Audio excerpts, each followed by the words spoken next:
Aunque durante el periodo que duró la Segunda Guerra Mundial, el Paraguay acababa de terminar solo unos años antes la brutal Guerra del Chaco y su proceso de recuperación de semejante sangría en todos los sentidos recién iba en sus primeros años, el país se vio en la oportunidad de realizar ciertas acciones para participar en tan histórico suceso. Estos hechos y participaciones han quedado muchas veces casi olvidados, o de los cuales no se han hecho la suficiente referencia a nivel nacional, pero hoy deseamos traer al conocimiento general. El primero de estos hechos llegó en forma de una petición formal que había hecho el coronel de la Fuerza Aérea brasileña, Henrique Doit Fontenelle, a que se envíe a un grupo de oficiales paraguayos a participar de misiones de protección en la Segunda Guerra Mundial, sobrevolando el litoral y protegiendo los barcos aliados que llevaban pertrechos a las fuerzas aliadas. El coronel brasilero hizo esta solicitud al capitán paraguayo Félix Zárate, quien había sido su alumno en el curso de perfeccionamiento de vuelo en el Brasil. Esta solicitud produjo una incómoda dualidad en Zárate, quien se encontraba con una buena noticia y otra mala.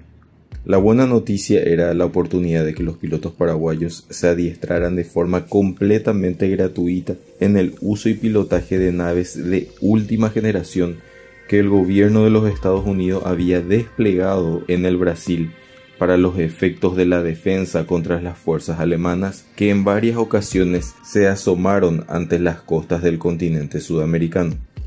Esta capacitación y experiencia sería una oportunidad única de que nuestros pilotos se encontraran al mando de aparatos que no tendrían en el Ejército Nacional. Pero es ahí también donde surgía la mala noticia. Tanto el presidente de aquella época, Higinio Morínigo, como la vasta mayoría de oficiales del ejército paraguayo eran simpatizantes de Alemania y del gobierno nacional socialista. Tan conocida era esta simpatía que Zárate sabía que lograr esta cooperación sería una tarea muy difícil. Es entonces cuando el capitán Zárate se reúne con el embajador paraguayo en Brasil de aquellos años, el coronel Juan Bautista Ayala, quien había sido un destacado héroe en el Chaco y quien por dichos méritos esperaba ser capaz de convencer a las cúpulas militares más alemanistas, como se llamó a los simpatizantes del Tercer Reich en aquella época. Ayala viajó al Paraguay y tan solo le tomó 2 días para regresar con una respuesta favorable acerca de la colaboración de los pilotos nacionales en el llamado. La ascendencia del coronel Ayala sobre todos los oficiales fue vital, pues casi todos ellos habían estado bajo sus órdenes en la dura Guerra del Chaco.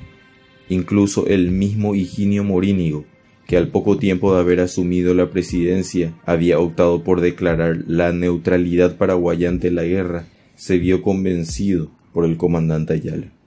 Con eso zanjado y con las formalidades cumplidas, se presentaron los bien llamados 10 de oro a ponerse a disposición para la histórica tarea.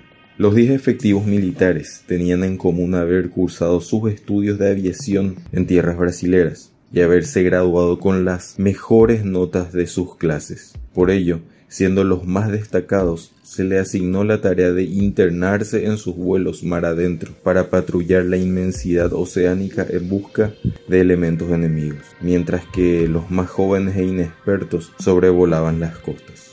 Así, paraguayos, brasileros y también pilotos estadounidenses tuvieron a su cargo esta tarea. Así, en 1944, se logra divisar a un submarino enemigo y se lo ataca hasta hundirlo, hecho del cual logran sobrevivir unos 12 efectivos del submarino, a quienes se captura. Tras un año de servicio, los 10 pilotos paraguayos vuelven al país con la guerra ya terminada y sabiéndose cumplidores del deber encomendado. Estos 10 pilotos escribieron así sus nombres en el oro heroico de haber contribuido con la victoria aliada sobre el eje fascista. Cuando se habla de la bravura del soldado paraguayo, se hace justicia y memoria a los hechos y hazañas demostrados en las 2 grandes guerras de nuestro país, la Triple Alianza y la Guerra del Chaco, pero también incluso a la gesta preindependentista de la batalla contra las fuerzas de la Junta de Buenos Aires en 1811. Los testimonios de la bravura de no solo el ejército, sino de la población misma, quedan inmortalizados en las letras no solo de nuestros historiadores, sino también de los mismos enemigos y terceros que dan testimonio de la valentía, coraje y pundonor de nuestras fuerzas. Y un ejemplo de todo ello, una vez más y sobre todo porque se desempeñó en un lugar alejado de nuestro país, tan alejado como la propia Europa, es el del capitán Víctor Garcete. Capitán porque comenzando tan solo como un soldado raso, llegó a recibir los honores de ser nombrado capitán dentro del ejército francés, por los muchos méritos, heroísmos y sacrificios que ya pasaremos a detallar. Nacido en Asunción en 1918, se desempeñó como chofer del coronel Ernest Petit, agregado militar de la misión militar francesa en Paraguay, con quien desarrolló una amistad y vínculos tan fuertes que lo llevó a seguirlo hasta Europa cuando la guerra estalla y el general es llamado por su patria para defenderla ante la invasión alemana. Garcete, movido por un sentimiento de honor y de amistad fraterna hacia su jefe, decide acompañarlo y unirse en calidad de voluntario al ejército francés en 1940. Con la guerra en pleno apogeo, fue asignado así a las fuerzas francesas libres.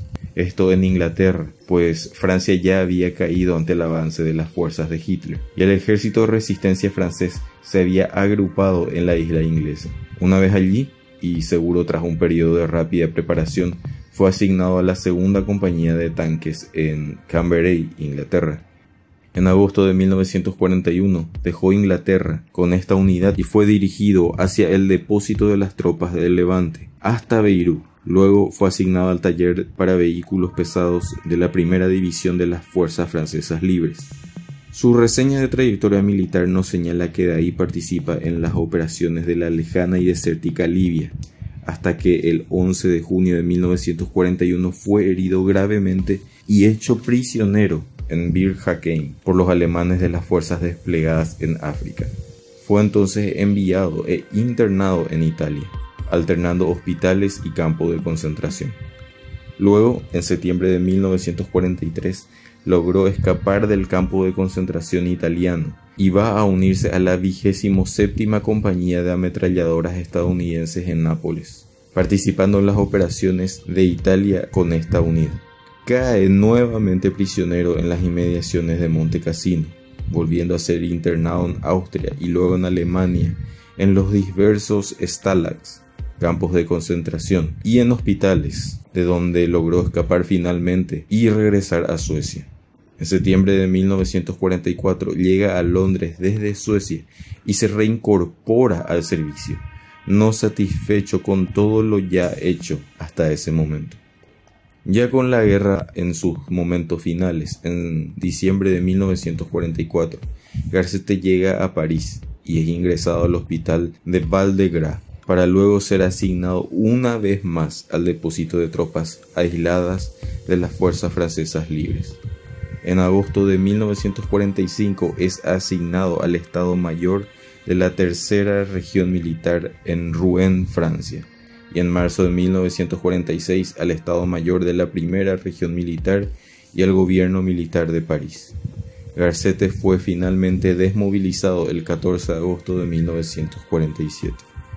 Testimonios de sus compañeros de armas, recogidos por el jurista paraguayo Arquímedes Laconich, que vivía en Europa, hablan del desempeño de Garcete en las batallas del árido territorio libio, diciendo que éste, al mando de su tanque, se comportó como un león enardecido, batallando cada metro, cada paso con fiereza pocas veces vista, sobre todo en un voluntario. Pero esos hombres ignoraban que el capitán Garcete provenía de una tierra en la cual el calor lo había preparado para esas luchas en el tórrido desierto. El relato de sus compañeros dice que Garcete, aun siendo acosado por todos los francos, hizo destrozos y estragos en busca de la victoria.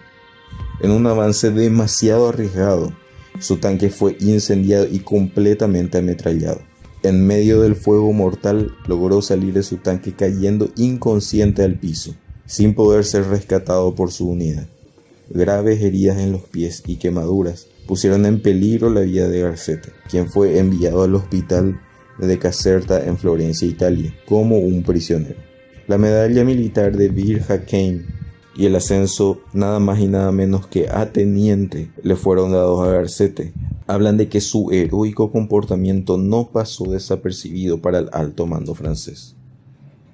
También se cuenta cómo logró escapar de los campos de concentración aprovechando el caos de un bombardeo al territorio alemán de Nuremberg, para luego contactar con el contraespionaje y, vestido con ropas de civil, lograr infiltrarse en un tren y pasar encerrado en un vagón cerca de 4 días en los que tuvo que soportar hambre y privaciones, pero al cabo de los cuales logró llegar a Suiza, sin saber en ese momento dónde mismo se hallaba, para luego contactar al cónsul británico en estas tierras y ser trasladado a Londres. Y como si todo esto no fuera poco, ser una vez más reincorporado a su unidad para seguir teniendo más acción en el campo de batalla.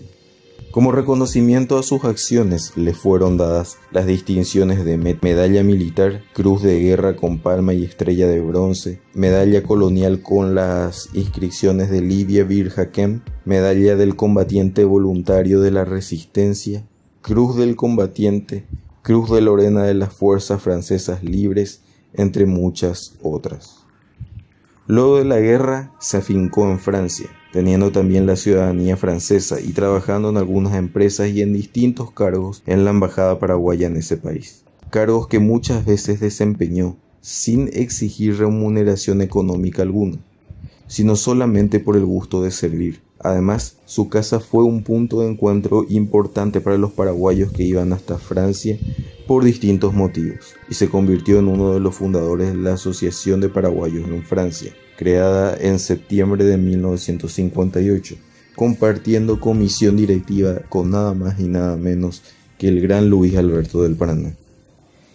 En un pequeño cuaderno de visitas que tenía en su hogar, se citaban varios nombres importantes de nuestro país que habían visitado su hogar. Posteriormente, en 1962, recibió una condecoración aquí en su tierra natal, ocasión en la que le fue otorgada la Medalla al Mérito por parte de la Asociación de Mutilados y Lisiados de la Guerra del Chaco, una distinción que dijo recibir muy emocionado. Él deseó siempre ser reconocido por su patria. Aquí lo vemos recibiendo esa distinción, y luego lo vemos más joven, en plena guerra, recibiendo una condecoración por parte de Petit, aquel a quien había acompañado a la guerra. Varios artículos y publicaciones francesas dan cuenta de su vida y hechos heroicos en la guerra a favor de ese país, reconociéndolo y valorando lo que él hizo. Uno de ellos dice que al hablar de Víctor Garcete no se habla de un simple soldado, sino de un verdadero héroe. Como se sabe, la persecución de los judíos no fue de forma tan inmediata cuando Hitler se hubo hecho con el poder, sino que las acciones de este tipo se llevaron a cabo luego de un cierto tiempo. Pero una vez que comenzaron a sucederse los terribles hechos, miles de personas de origen judío de toda Europa comenzaron a huir a donde les fuera posible, sea la parte del planeta que fuese, con tal de salvarse del terror en puertas. Fue así como muchas de estas personas buscaban cualquier alternativa que les permitiese huir de un seguro destino de muerte.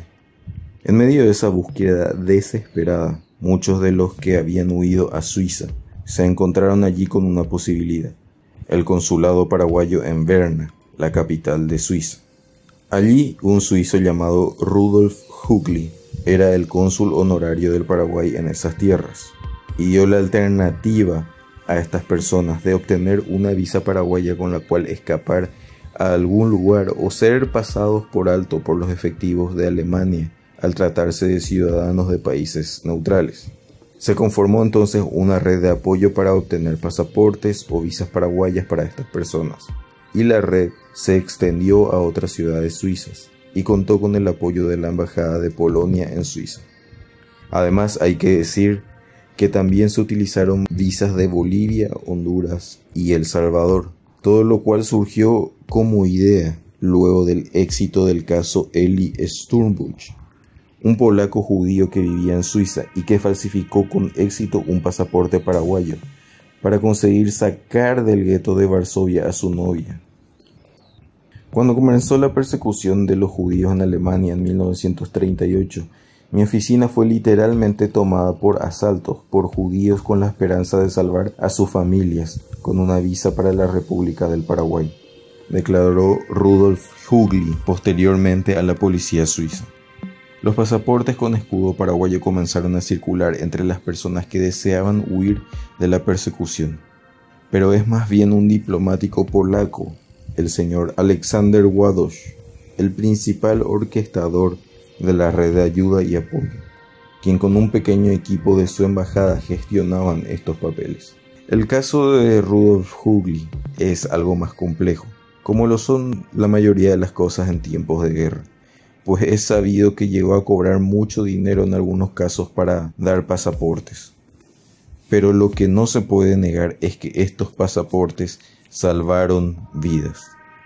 Las cifras oscilan entre 600 y casi 1500 personas. Pero si bien muchas personas obtuvieron estos pasaportes, la red fue finalmente descubierta, pues las autoridades alemanas descubrieron a una gran cantidad de supuestos latinoamericanos repentinamente aparecidos por esos lugares. Entonces, ejerciendo cierta presión sobre el gobierno suizo, este desmanteló la red y anuló todos los documentos y retiró la confianza al cónsul honorario paraguayo, Rudolf Hugli. Entonces, muchas personas corrieron distintos destinos, desde trabajos forzados hasta la misma muerte en campos de concentración. Aún así, se han hecho reconocimientos públicos por parte de las autoridades judías acerca de cómo estos documentos salvaron vidas. E incluso existe un documental al respecto llamado Pasaportes de Paraguay, para quienes entiendan inglés, pues aún no existen subtítulos en español, donde se cuenta la historia de estas personas. Así, unos sellos, unos papeles oficiales y los escudos de nuestro país sirvieron para que, usando el nombre de nuestro país, se pudieran salvar vidas de los perseguidos por la tiranía.